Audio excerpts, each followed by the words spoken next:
Hi guys, welcome back to my channel. In today's video I'll be doing a little bit of baking and a little bit of outdoor activity, so let's get started.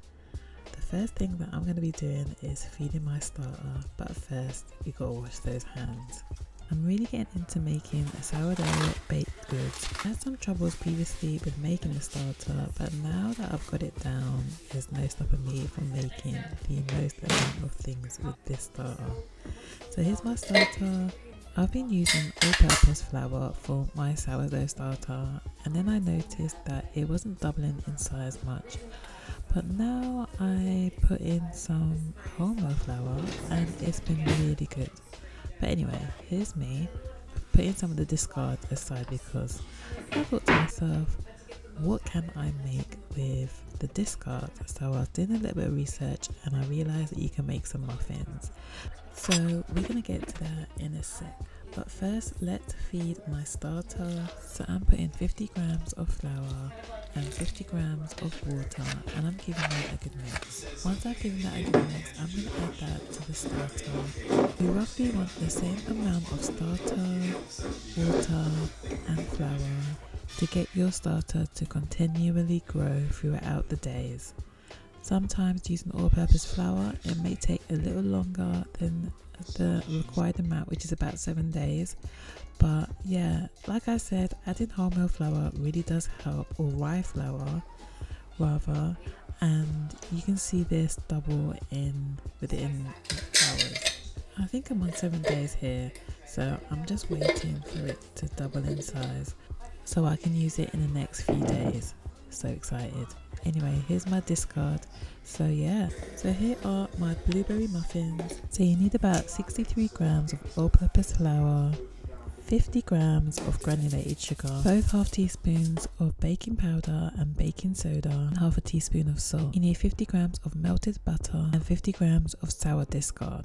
You need 50 grams of sourdough discard, 60 grams of sour cream, 1 large egg, and a teaspoon of vanilla extract. You want to give those wet ingredients a really good whisk and then add them to the dry ingredients. Now, because we've added baking soda and baking powder, you really want to fold these ingredients in nice and slowly until they're all incorporated. Add your blueberries, and in the last minute I decided to split the batter and make some chocolate ones as well. So I added some chocolate chips. Do whichever toppings you like, and then add the batter to your muffin pieces. You want to put this in the preheated oven to 200 Fahrenheit, and you want to cook them for about 20 minutes. And there you have it, sour discard muffins. I enjoyed these, and so did my family. So it's the next day, and my sourdough starter didn't rise as much as I wanted to, so I said let's get out of here and let's go on a little rampage.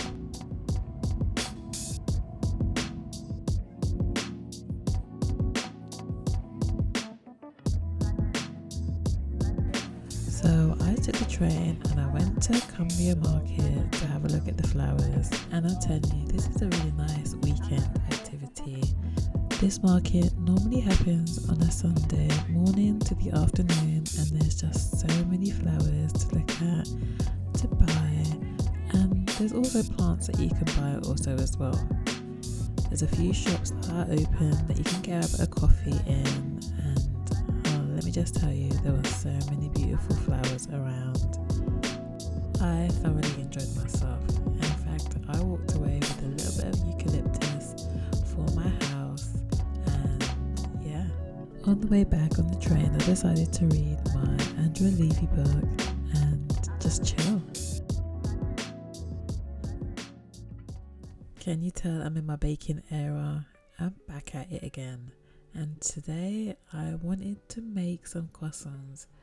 I tried a long time ago and I failed miserably, but I'm not a quitter, so I thought I'd try it again. So let's give it a go. Into a bowl, you want to put 500 grams of plain flour, 55 grams of sugar, 11 grams of instant yeast, 12 grams of salt, 140 grams of water and whole milk. Now I got my trusty stand mixer out to mix this up, and I put this on a low spin. Give this a good mix for about 3 minutes. While you're doing that, you want to add your butter. So add 40 grams of unsalted butter to the mix. You can use the first minute to add your butter and then the next 2 minutes for the dough to come together. So keep it on that low mix, it will eventually come together. You don't want to over mix this. Ideally, you want to put your dough on a plate and wrap it up with some cling film and put it in the fridge for it to chill overnight. The next day, you want to prepare your butter block. You need 280 grams of unsalted butter and you want to cut them into thinner blocks so that you can place them in your parchment paper. Now you want to pre-score your parchment paper. Put one parchment paper on top of the other and then score out 19 centimeters by 19 centimeters and place your butter on top of the parchment paper. Your butter should be slightly melted at room temperature and then you want to create a butter block. So add the rest of your butter and then you want to put the other parchment paper on top of your butter block so that it creates that 19 by 19 centimeter block, and then you want to roll out your butter so that it creates this uniformed butter block.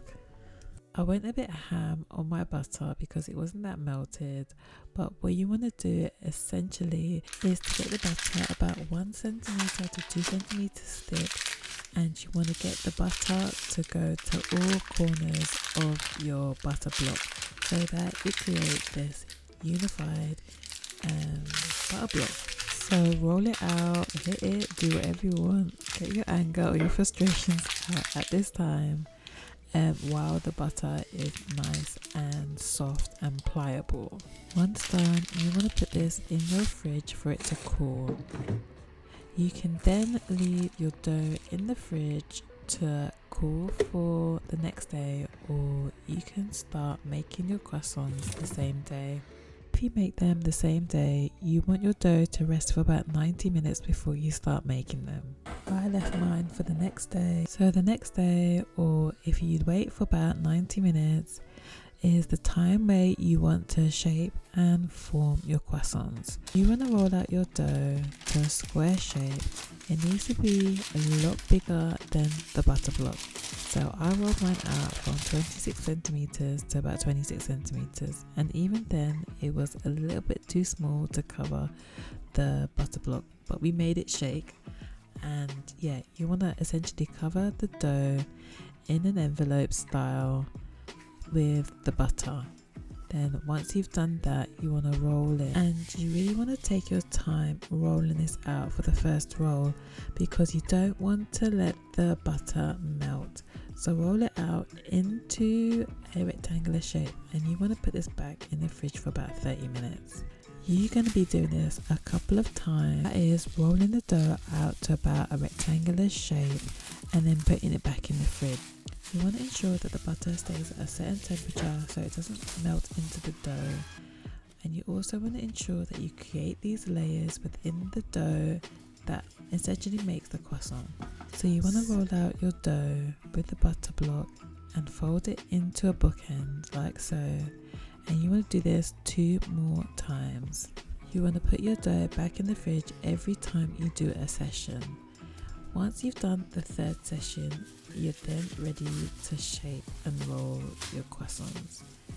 Now, this is the 2nd time that I'm doing my croissants, so they're a bit funny looking, but we tried. So you want to roll out and form your croissants, and you want to leave them to proof for about 2 hours. Once you've done that, you want to egg wash them and put them in the oven for about 18 to 20 minutes on a Fahrenheit of 250 degrees Fahrenheit. Now, I wasn't too sure how they would come out, but they did come out okay. I must admit, for the 2nd time, it was really nice. So I'm well on my way to be doing these more and more in the future. That's all for today in this video, but don't forget to like, comment and subscribe for more.